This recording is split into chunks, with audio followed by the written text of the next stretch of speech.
말씀 스가랴서는 역사적으로 볼 때에 이스라엘이 바벨론에 의해서 멸망당하고 난 다음 한 50년 그리고 한 20년 더 지나서 70년째 되는 그 어간에 쓰여진 그런 역사적 배경을 안고 있습니다. 남유다만이 남아서 외롭게 이스라엘의 명맥을 유지하였던 이스라엘이 바벨론이라고 하는 강대국에 의해서 멸망당한 지도 벌써 약 한 70년이 지난 어느 시점에 하나님께서는 선지자 스가랴를 통하여 남아있는 이스라엘 백성들에게 예언도 하시고 환상도 보여주고 계시는 겁니다. 그러다 보니 예언도 사실 오늘날 우리가 보기에도 어렵고 환상은 더더욱 해석하기 어렵습니다. 그러니 예언서에 환상까지 섞여 있어서 스가랴서 읽기가 한글은 읽기가 쉬운데 이게 도대체 무슨 뜻인가? 이게 도대체 우리랑 무슨 의미가 있단 말인가? 아니 우리는 고사하고 수천 년 전에 이스라엘 사람들을 이걸 어떻게 읽었을지 참 난감하기 그지없습니다. 그래도 조금 더 우리가 좀 집중해서 이 말씀을 살펴보려고 합니다. 그러니까 시대적 배경에 대해서는 이미 말씀드린 바와 같이 이스라엘 사람들이 바벨론에 의해서 멸망당하고 포로로 끌려가서 남유다는 이제 다 초토화가 됐습니다. 이스라엘은 옛 영화를 찾아볼래야 찾아볼 수가 없게 되었습니다. 예루살렘 성전은 무너져 내렸고 50여 년이 지난 후에 바사왕 고레스가 칙령을 내리는 장면이 있습니다. 그 성경에 보시면 역대하 36장에 나와요. 그래서 성도님들이 성경 709면, 제가 가진 성경으로는 709면에 있는 역대하 36장입니다. 같이 한번 펴보세요. 구약 성경 역대하 36장 22절 23절입니다. 성경으로는 제가 가진 성경으로는 709면에 구약 성경 709면에 있습니다. 이스라엘 역사를 간략하게 다시 한번 정리해 드리자면 이스라엘은 애굽에서 탈출하여서 광야에서 약 40여 년 동안 배회하게 되죠. 40여 년을 지내게 됩니다. 그리고 가나안 땅에 진군하여서는 우리가 잘 아는 사사시대를 거쳐서 왕정시대에 이르게 됩니다. 세 명의 왕이 있었죠. 사울 왕, 다윗 왕, 그 다음에 솔로몬 왕. 이 세 명의 왕 때는 나라가 하나였다. 그래서 통일 왕국 시대였다. 성경에는 없는 표현이죠. 통일 왕국 시절, 통일된 왕국, 하나된 왕국이었다. 그러니까 통일의 반대말은 이제 분열이 되겠습니다. 그러니까 솔로몬이 죽고 난 다음에는 이스라엘은 분열 왕국 시대에 돌입하게 됩니다. 북이스라엘이 먼저 멸망하게 되고 남유다가 최후까지 남아있다가 바벨론에 의해서 멸망하게 되는데 그럼 이 바벨론은 그럼 영원토록 지금까지 남아있느냐? 당연히 그렇지 않죠. 벌써 수천 년 전에 바사, 오늘 성경에 보면 바사, 고대 페르시아 왕국을 말합니다. 페르시아에 의해서 멸망당하게 되고요. 오늘 우리가 다시 한번 찾은 역대하 36장 보시면 우리 다 같이 한번 22절, 23절 읽어볼까요? 자, 시작. 바사의 고레스 왕 원년에 여호와께서 예레미야의 입으로 하신 말씀을 이루시려고 여호와께서 바사의 고레스 왕의 마음을 감동시키시매 그가 온 나라에 공포도 하고 조소도 내려 이르되 바사 왕 고레스가 이같이 말하노니 하늘의 신 여호와께서 세상 만국을 내게 주셨고 나에게 명령하여 유다 예루살렘에 성전을 건축하라 하셨나니 너희 중에 그의 백성된 자는 다 올라갈지어다. 너희 하나님 여호와께서 함께 하시기를 원하노라 하였더라. 아멘. 이 바사왕 고레스, 고대 페르시 왕 고레스는 자기가 이제 왕이 되고 난 다음 바벨론을 무너뜨리고 바사가 그 나라를 다시 평정하게 되었을 때에 옛날에 이제 바벨론의 포로가 되었던 사람들에게 유화 정책을 씁니다. 아주 좋은 이미지를 남기려고 합니다. 사실 바벨론과는 적대국이죠. 유다만 하더라도 이스라엘만 하더라도 적대국이죠. 우리나라를 무너뜨린 이 원수 이런 생각이 든단 말이에요. 근데 바벨론이 그 이스라엘을 무너뜨렸던 바벨론 또 고대 근동 지방에 있었던 여러 민족들을 짓밟았던 바벨론이 페르시아에 의해서 멸망당하자 페르시아 왕은 과거에 바벨론에 의해 멸망당했던 사람들 또 바벨론 성에 포로로 끌려왔던 왕족과 귀족의 후손들을 각국으로 다 돌아가게 해요. 예, 다 돌아가서 이제 그 나라들을 부흥시켜야죠. 재건해야죠. 왜냐하면 그렇게 해서 독립을 취하라는 게 아니라 그렇게 함으로써 조공을 바치라는 얘기예요. 새로 아마 전쟁을 통해 가지고 많은 물자를 소비했을 겁니다. 고대 페르시아, 오늘 성경에 보면 바사, 그리고 적은 친구가 될 수 있잖아요. 그러니까 바벨론의 원수였던 나라들을 이제 페르시아에서는 좋게 등용도 하고 또 좋은 관계를 맺고자 이야기를 하는데 역대하 오늘 성경에 읽다가 보면 하나님이 그에게 감동하세요. 고레스라고 하는 왕에게 감동하셔서 말씀하시기를 자 유다 예루살렘의 성전을 건축하라. 물론 고레스가 말을 했으나 하나님이 하신 말씀이에요. 하나님이 이스라엘 백성들에게 말씀하시기를 비록 너희들이 바벨론에 끌려오면서 예루살렘 성전이 다 망가졌다. 그거 알고 있죠. 근데 이제는 되돌아가서 예루살렘 성전을 재건하라는 말씀입니다. 그리고 그 다음에 이런 말이 하나 더 붙여져 있어요. 자, 너희 중에 그의 백성된 자는 다 올라갈지어다. 이거는 이제 보통 수도를 향해서 갈 때 올라간다는 표현을 쓰죠. 고대 바벨론의 성읍이 사실은 지도상으로 보면 북쪽으로 더 있습니다. 그러나 어쨌든 남쪽에 속해 있는 예루살렘이기는 합니다만 남쪽으로 내려가서 라고 안 하고 어쨌든 예루살렘으로 올라가서 너희 백성들은 하나님의 백성들은 그의 백성된 자는 다 예루살렘으로 올라갈지어다. 이렇게 얘기를 했어요. 우리 생각에 이때가 된 거잖아요. 우리가 일제치할 때 만일 동경에 가 있었습니다. 혹은 오사카에 끌려가 있었습니다. 갑자기 해방됐다는 소식을 들었습니다.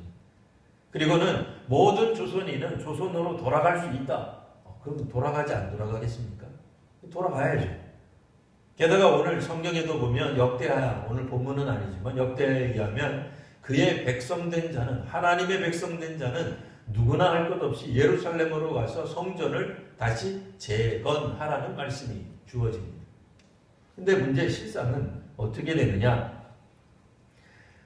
이스라엘이 망한 지 한 50년쯤 지나서 고레스 칙령이 내려지게 되거든요. 근데 문제는 이스라엘 사람들이 안 돌아가요. 바벨론에 정착한 사람들이 있습니다. 이스라엘 사람들이 세계적으로 유명하다고 할까, 머리가 좋은 것은 우리 성도님들도 다 잘 아실 겁니다. 이분들이 바벨론으로 포로로 끌려갔는데도 거기서 정착하는데 성공을 합니다.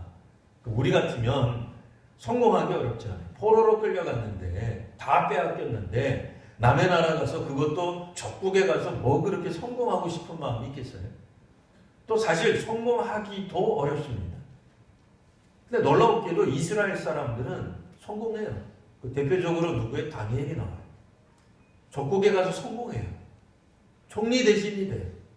에스더 같은 경우에는 나중에 바사 왕이 이제 넘어가서 메데 바사 시대에는 왕후까지도 돼요. 우리로 말하면 성공한 인물들 중에 상당수가 바벨론에 남아 있었던 사람들이. 물론 바벨론은 페르시아에 의해서 멸망당하기는 했으나 고대 페르시아에도 여전히 남아 있었다라는 말입니다. 문제는 이 남아 있는 사람들이 예루살렘으로 돌아가서 귀환해서 예루살렘 성전을 재건하는 일에 동원이 되었느냐? 동원되지 않았습니다. 그러니까 첫 번째 이 귀환 명령은 귀환은 한 3차에 걸쳐서 이루어졌는데요. 한 20년 정도 터울로 이제 계속해서 이루어지게 됩니다. 첫 번째 귀환이 일어났을 때 그렇게 많은 사람들이 귀환하지 않아요. 몇 명만 갑니다. 예루살렘이 기가 막힌 거죠. 물론 예루살렘 성전도 예루살렘 성도 성읍으로서의 기능이 완전히 훼손되었습니다. 근데 문제는 몇천 명 되는 사람들이 돌아와서는 다시 도시를 재건하기는 너무 턱없이 부족한 겁니다. 성경에 보면은 이들이 와서 재건을 안 했고, 물론 재건하는 노력을 합니다. 하긴 하는데 문제는 너무나 소수의 사람들만 와서 재건에 동참합니다. 우리도 예전에 보면 뭐 호돌이 뭐 토순이 탈 쓰고 밖에 나가서 여름 성경학교 축제한다 하고 하면 뭐 보통 이 동네에 있는 아이들 100명, 200명씩 교회를 왔습니다. 뭐 어느 시절 어느 교회나 다 마찬가지일 거예요. 심지어는 옆에 마을 아이들까지도 우리 교회 출석했단 말이에요. 요즘은 어때요? 아무리 전도해도 뭐 수요일날 전도하고 금요일날 전도하고 주일날 전도를 하고 커피를 그렇게 대접을 해도 받아먹기는 잘 받아먹는데 한 번도 안 해요. 왕년에 어떤 교회는 국수를 몇 년간 끓여줬대요. 끓여주면 뭐해? 한 명도 안 와요. 점점 안 온단 말이에요, 사람들이. 옛날에는 우리가 해주길 뭘 해줘요? 교회가 해주길 뭘 해줘요? 교회가 어려웠어요. 그냥 탈 수 있는 거는 여름철에 그냥 땀 삐지삐지 흘리며 호돌이 토순이 그냥 탈 쓰고 동네 한 바퀴 돌았는데 애들이 피리 부는 사나이 따라오던 막 따라온 거 옛날에 엄청 봤어요. 뭐 어느 교회는 안 그랬겠냐 말이에요. 근데 어른들이 돼서 이제 와서 생각해보니 우리 교회 와서 다시 한번 보니 뭐 어디 유학 갔다가 다시 와서 보니 한국 교회가 옛날 같지가 않아요. 중간에 허리가 없어요. 40대 50대 없어요. 청년들 없어요. 청소년들 되면 교회 안 나와요. 네? 그런 모습 보면은 기운이 나냐면 기운이 안 나죠. 무슨 얘기 하겠어요? 예루살렘은 망했다. 우리가 아무리 고레스 왕의 칙령에 따라서 예루살렘에 와서 재건한다 하더라도 뭐 하나님이 예루살렘 성전을 건축하라 그랬다고 웃기지 마라. 우리 힘으로 뭘 하냐? 차라리 어디 있는 게 낫겠다? 바벨론에 남아있는 게 낫겠다. 그 얘기. 바벨론이 그래도 이스라엘 입장에서 보면 원수죠. 원수 나라죠. 나라를 패망하게 한 아주 못된 나라지만 고대 강국 중에 하나였어요. 오늘 우리로 말하면 미국 같은 나라예요. 우리로 말하면 유럽 같은 나라예요. 북유럽 같은 데예요. 물론 거기 가서 우리가 정착하기 너무 힘들어요. 가면은 가자마자 뭐 우리가 뭐 세탁소에서 일해야 되고 뭐 혹은 주유소에서 일해야 되고 우리 한국에서 박사학위 받으면 무슨 소용이 있어요? 여기서 대기업 과장 부장하면 무슨 소용이 있어요? 외국 나가면 밑바닥부터 처음서부터 출발해야 되는데 문제는 세월이 흐르면서 이스라엘 사람들이 얼마나 연민하냐 말이에요. 세월이 흐르면서 그 척박한 바벨론 땅에서 입지전적인 인물이 다 돼버린 거예요. 한 자리 한 거예요. 세월이 흘러 50년, 70년이 지나서 고레스 왕이 세월이 바뀌어서 예루살렘으로 돌아가라 그래도 안 가는 거예요. 왜요? 가봤자 폐허밖에 더 있어요. 자네밖에 안 남아있잖아요. 물론 남아있던 이스라엘 사람들도 있기는 있었으나 그 뭐 우리로 말하면 뭐 GNP 뭐 얼마 되지도 않는 거죠. 뭐 겨우 풀뿌리 먹고 사는 그런 모습밖에 없는데 고대 바벨론, 고대 페르시아의 왕궁의 높은 지위에 있는 사람들 에스더 이후에는 뭐 유다인들이 상당한 지위를 누리기도 했단 말이에요. 그런 사람들이 오겠냐 말이에요. 지금 우리나라 뭐 북에서 자꾸 포 쏘고 있어요. 어렵다 그래. 경주에서 또 자꾸 지진 나고 포항에서 지진 나고 힘들어 죽겠어요. 뭐 서울에서도 느낀다 그래. 못 살겠다 그래. 여러분 빨리 이 금호동으로 이사 오십시오. 신금호 전철역이 지하 8층까지 있습니다. 얼마나 무섭냐 말이에요. 와서 한국을 도우라 그러면 돕겠냐 말이에요. 와서 너희 해외 한인 농부들 뭐 해외 한인 농부들을 향해서 제가 비난하는 건 아닙니다. 이 성경을 설명하는 거예요. 오해하지 마십시오. 예? 지금 당장 지금 대한민국이 극도의 위험에 처해 있으니 여러분들 가진 모든 기득권들을 전부 다 내려놓고 미국이든 유럽이든 북유럽이든 여러분 잘 살던 거 다 내려놓고 대한민국 와서 처음부터 출발하십시오. 누가 출발하겠어요? 출발 안 하죠. 하나님이 이스라엘 백성들에게 구원을 준비해 놓으셨어요. 구원을 마련해 놓으셨어요. 물론 하나님의 징계를 받은 거 맞습니다. 하나님의 심판이 있었던 거 맞아요. 그래서 이스라엘이 초토화되고 나라가 나뉘게 되고 그래서 서로 그 나라를 지키지 못한 아픔이 있었지만 세월이 흘러서 하나님이 이제는 용서하신 거예요. 회복시켜 주시겠다는 거예요. 그래서 이스라엘 백성들에게 직접 눈앞에서 바벨론을 무너뜨리세요. 끝났잖아요. 이스라엘의 원수를 하나님이 갚아주셨잖아요. 바사가 왕이 되어서 고레스 왕이 이제는 예루살렘으로 돌아가서, 고레스 왕이 무슨 자기가 선지자예요, 예언자예요, 뭐예요? 근데 자기가 그냥 성령을 받아가지고 한다는 소리가, 너희 하나님의 백성들은 돌아가서 성전을 왕궁하라, 건축하라. 황당하잖아요. 예언자 같잖아요. 남의 나라 왕인데. 하나님이 그렇게 역사하셨단 말이에요. 이스라엘 사람들이 와서 재건을 하는데 몇천 명 처음에는 와서 하지를 않아요. 그래서 겨우겨우 하나님 진노하시기도 하고 몇몇 선지자들을 통해서 징계도 하시고 하니까 예루살렘 성전을 건축하기는 하는데 조그맣게 해놨어요. 힘이 없으니까. 기운도 안 나잖아요. 스가랴서는 기본적으로 그와 같은 이스라엘 사람들이 회복은 됐어요. 복귀는 됐어요. 그런데 열심은 내지 않는 상황 가운데 쓰여진 성경입니다. 하나님이 구원을 이미 마련하셨으나 이스라엘 사람들 자신이 이제는 원수가 되어버립니다. 이스라엘 사람들 가운데 옛 영화를 경험했던 사람들이 돌아와서는 이제 그나마 수고하는 사람들 뒤통수를 향해서 손가락질하며 말합니다. 너희들이 재건한 성전이 겨우 그거밖에 안 되냐? 우리로 말하면 그렇게 말하는 거죠. 여름 성경학교 했더니 겨우 10명밖에 안 모이냐? 내가 했을 때는 100명 모였는데. 물론 안타까워서 하는 말이지만 현재 듣는 사람들은 어떻게 되겠어요? 기운 쫙 빠지는 소리죠. 여러분, 나라가 재건이 되고 나라가 어려울 때 대통령 하기 쉽겠습니까? 장관 하려고 하겠어요? 하기 싫죠, 지금은. 이스라엘이 이제 눈앞에 보여져 있는 예루살렘의 참상을 보면서 누가 거기서 대통령 하고 싶겠어요? 해봐요. 태도 안 나요. 사람들이 존경도 안 해줘요.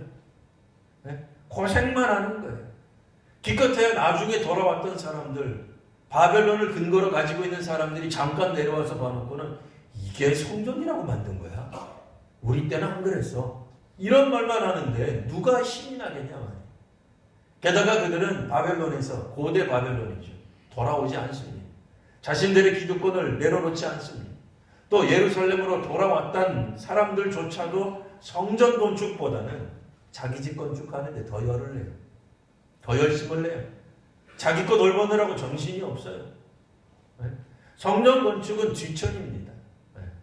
하나님의 전을 완공하는 것은 뒷전이고 하나님이 베푸신 은혜를 경험하며 노래하기보다는 자기 살림, 자기 앞가림하기도 벅찼었던 시절이었단 말입니다. 게다가 주변국들이 가만히 내버려 두기를 합니까? 예루살렘으로 돌아온 거 걱정되잖아요. 또 다른 사람들 있잖아요. 아멜렉이라든지. 또 다른 어떤 그런 종족들은 이스라엘과 이제는 한때는 공동의 적이 있었어요. 바벨론이라고 하는. 바벨론이 모든 족속들을 다 섬멸했으니까. 근데 이제는 바벨론이 사라지고 모든 족속이 다 귀환하게 되는 거예요. 뭐가 남아요? 이제 우리들끼리 또 싸우는 거예요. 주변국하고 또 싸우는 거예요. 아웅다웅하는 거예요. 아직 페르시아의 점령하에 있는 나라들이긴 하지만 자기들끼리 싸우는 거예요. 예루살렘이 다시 복권되는 게 좋겠어요? 나쁘겠어요? 나쁘죠, 이 사람들 입장에서는. 오늘날 우리도 마찬가지예요. 일본이나 중국이나 러시아, 미국을 포함해서 남북 통일되는 거 좋아하겠냐 말이에요. 대한민국이 승승장구하고 국력이 세지는 걸 좋아하겠냐 말이에요. 좋아하지 않죠. 우리나라가 점점 좋아지고 남북 통일이 되고 GNP가 막 올라가고 그러면 일본이 싫어할 거예요. 중국이 싫어할 거예요. 러시아가 두려워할 거예요. 그렇잖아요. 지금은 남북이 그나마 갈라져 있으니 우리는 남쪽을 지지해, 우리는 때로는 북쪽을 지지해. 그러면서 정치적인 어떤 나름대로 자기네들 표현들은 균형을 이루고 있죠. 우리가 볼 때는 여전히 분단이지만 자기네들이 볼 때는 균형을 이루고 있다고 보겠죠. 그러면서 남의 나라에 이렇게도 개입하고 저렇게도 개입하는 거예요. 그런데 우리나라가 온전히 회복된다고 생각해 보세요. 주변국들이 좋아하겠어요? 안 좋아하죠. 예루살렘 성전이 회복된다는 것을 다른 나라, 어떤 나라들보다도 주변국이 더 잘 알아요. 왜요? 이스라엘의 하나님 어떤 하나님인지 그들이 먼저 경험했거든요. 그러니까 그들도 반대하는데 이제는 자국민들도 반대해요. 그까짓 거 만들어 놓고 그게 무슨 성전이라고. 이스라엘 사람들이 하긴 해요. 조금 하긴 해요. 조그맣게 만들어 놓긴 해요. 근데 고대에 있었던 솔로몬 성전에 비하면 아무것도 아닌 거예요. 물자도 없죠. 사람들도 안 돌아오죠. 외국에서 이미 어느 정도 이제 자리를 마련한 사람들은 올 생각을 하지 않았습니다. 그때 주께서 말씀하십니다. 6절 오호라 너희는 북방 땅에서 도피할지어다. 북방 땅 편하게 있는 그 땅. 물론 처음에는 안 편했죠. 처음부터 편했다는 얘기는 아닙니다. 처음에는 물론 이들이 포로로 끌려가서 숱한 어려움을 당했으나 세월이 흐르는 가운데 이스라엘 사람들이 그 영민함 때문에 어쨌든 높은 지위를 다 차지해버린 거예요. 문제는 거기에서 더 이상 내려오기 싫습니다. 편안해진 거예요. 그 삶이 익숙해진 거예요. 외국이지만 하나님이 주신 가나안 땅이 아니지만 여기서도 살만한 거예요. 여기서도 그들의 지혜를 뽐내며 살 수 있었단 말이에요.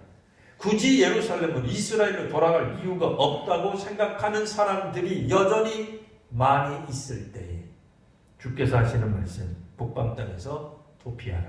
7절 바벨론 속에 거주하는 시온아 이제 너는 피할지니라. 왜 갑자기 피하라는 말이에요? 북방 땅에 무슨 큰 어려움이라도 생길까요? 그게 아닙니다. 바벨론 성, 옛 바벨론 성읍에 남아서서 멀찍하니 예루살렘이 혹시라도 옛날처럼 돌아오면 그때 가서 나도 돌아가겠다라고 팔짱 끼고 있는 사람들. 허드렛 일, 어려운 일은 당신들이 다 하라. 문제를 다 청소하고 나면, 재건하고 나면 그때 봐서 내가 가지 뭐 라고 뒷짐지고 있는 사람들을 향한 하나님의 경고의 메시지. 마치 옛날 이스라엘을 흩으셨던 하나님, 그 바벨론을 다시 흩으시는 것처럼 이제는 북방 땅을 다시 흔들 것처럼 환상을 통해서 말씀하시는 거예요. 이 말씀은 예루살렘에 남아있는 사람들이 아니라 바벨론에 남아있는 사람들. 어떻게든 예루살렘에 멀리 떨어져서 그냥 그것을 누리겠다는 사람들에게 하시는 하나님의 말씀입니다. 그리고 가운데 이제 2장 1절에서부터 나와 있는 말씀 보시면 스가랴가 환상 중에 다음과 같은 환상을 보는 이 측량하는 사람을 보는 거예요. 측량한다는 건 뭐예요? 우리로 말하면 토지를 측량하는 거예요. 예루살렘 성 규모가 어떤가 하나님이 다시 한번 측량해 보시는 거예요. 실제로 이 이스라엘 사람들은 예루살렘 성전을 재건했을 때 옛날 같은 성전을 재건하지 못했어요. 하지만 이제 하나님이 환상 가운데 어떤 사람을 보내셔서 스가랴로 하여금 보여주신 이 환상은 성벽은 없으나 예루살렘 성이 재건된 모습을 보여주는 거예요. 성벽이 없으니 성 안에 있는 사람들이 다 들여다봐요. 근데 거기 보니까 사람도 가축도 엄청 많은 거예요. 현실은 그렇지 않았어요. 당시의 현실은 그렇지 않았어요. 몇 명 되돌아오진 않았습니다만 옛날과 같은 많은 사람들이 수십만 명의 인구가 사는 건 아니었지만 하나님은 환상을 통해서 이제 이스라엘이 회복될 것을 보여주고 계시는 거예요.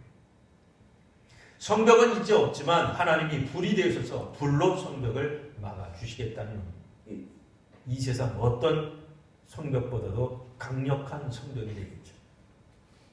그리고 또 한 가지 하나님 말씀, 내가 그 가운데서 영광이 되리라 5절 말씀입니다. 하나님이 이스라엘, 예루살렘 성 안에 들어오셔서 영광이 되어주시겠다는 거예요. 그래서 바벨론에 있는 사람들은 빨리 이제부터는 도피해야 돼요. 왜냐하면 이 날이 얼마 남지 않았기 때문에 그렇습니다.